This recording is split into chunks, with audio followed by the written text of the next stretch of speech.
কলকাতা দিয়ে শুরু করি। কলকাতা মানে আলিপুরের আগামী কয়েকদিনের ওয়েদার এরকম যে আজ এবং কাল 22 তারিখ এবং 23 তারিখ।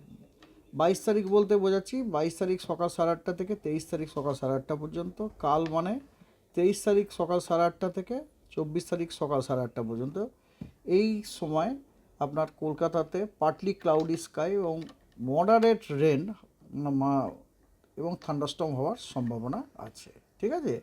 এবং তারপরের বাকি দিনগুলিতে মানে 24, 25, 26, 27, 28 এই দিনগুলিতে আইদার আপনার আংশিক মেঘাচ্ছন্ন অথবা পুরো মেঘাচ্ছন্ন থাকার সম্ভাবনা আছে।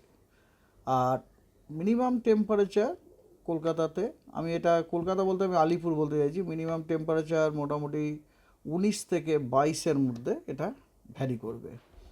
প্রথম দিকে একটু বাড়বে, পরের দিকে কমে যাবে। যেমন ধরুন আজকে সকালে ছিল 19 ডিগ্রির মতো, তো প্রথম দিকে বেড়ে ওটা 22 ডিগ্রি পর্যন্ত হওয়ার সম্ভাবনা আছে 25 তারিখ পর্যন্ত, 25শে ফেব্রুয়ারি পর্যন্ত। তারপর আবার ওটা কমার সম্ভাবনা আছে।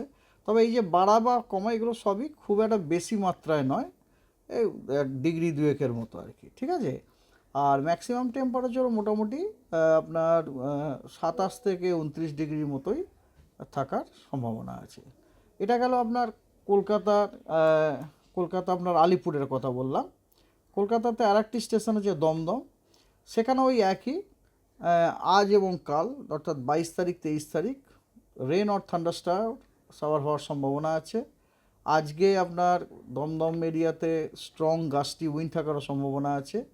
এবং তারপরে দিনগুলিতে অর্থাৎ 24, 25, 26, 27, 28 এগুলোতে আকাশ মোটামুটি আংশিক এবং অথবা পুরো মেঘাচ্ছন্ন থাকার সম্ভাবনা আছে। আর মিনিমাম টেম্পারেচার ওই একই ব্যাপার, প্রথমে আগামী কয়েকদিনে একটু বাড়বে এবং তারপরে আবার কমে যাওয়ার সম্ভাবনা আছে। তবে এই বাড়া কমাটা হচ্ছে খুবই স্লাইড আর কি, 2-1 ডিগ্রির মতো। আর ম্যাক্সিমামও আপনার মোটামুটি 28 থেকে 30-এর মধ্যে ম্যাক্সিমাম টেম্পারেচার প্রথম দিকে একটু মানে 28 থেকে 30-এর মধ্যেই থাকার সম্ভাবনা আছে। তো এই হলো কলকাতা। এছাড়া এবারে রাজ্যের ফোরকাস্টে আমি যদি আসি, সেটা হচ্ছে যেমন সেটা হচ্ছে যে আজকে দক্ষিণবঙ্গের সব জেলাগুলিতে মানে গাঙ্গেয় পশ্চিমবঙ্গের সব জেলাগুলিতেই আপনার fairly wide spread rain with thunder shower হওয়ার সম্ভাবনা আছে। এবং উত্তরবঙ্গের সব জেলাগুলিতেই 2-1 জায়গায় বিক্ষিপ্তভাবে হালকা বৃষ্টিপাত হওয়ার সম্ভাবনা আছে এবং দার্জিলিংয়ে তুষারপাত হওয়ার সম্ভাবনা আছে বিক্ষিপ্তভাবে। আর আগামীকাল 23 তারিখ সকাল 8:30 থেকে 24 তারিখ সকাল 8:30 পর্যন্ত ফোরকাস্ট হচ্ছে এরকম যে গাঙ্গেয় পশ্চিমবঙ্গের যে পূর্বের যে জেলাগুলি যেমন মুর্শিদাবাদ, নদিয়া, উত্তর এবং দক্ষিণ 24 পরগনা, পূর্ব মেদিনীপুর, পশ্চিম মেদিনীপুর, হাওড়া, হুগলি, কলকাতা, পূর্ব বর্ধমান, এই জেলাগুলিতে আপনার কী বলে ফেয়ারলি ওয়াইড স্প্রেড রেনফল হওয়ার সম্ভাবনা আছে। মানে অনেক জায়গাতেই বৃষ্টিপাত হওয়ার সম্ভাবনা আছে, হালকা ও মাঝারি বৃষ্টিপাত উইথ থান্ডারস্টর্ম অ্যাক্টিভিটি হওয়ার সম্ভাবনা আছে। আর বাকি যে জেলাগুলি অর্থাৎ পশ্চিম বর্ধমান, বীরভূম, বাঁকুড়া, পুরুলিয়া এবং ঝাড়গ্রাম, এই জেলাগুলিতে স্ক্যাটার্ড রেনফল হবে, মানে এই জেলাগুলির বিভিন্ন স্থানে কিছু জায়গাতে আপনার হালকা মাঝারি বৃষ্টিপাত হওয়ার সম্ভাবনা আছে উইথ ঠান্ডা।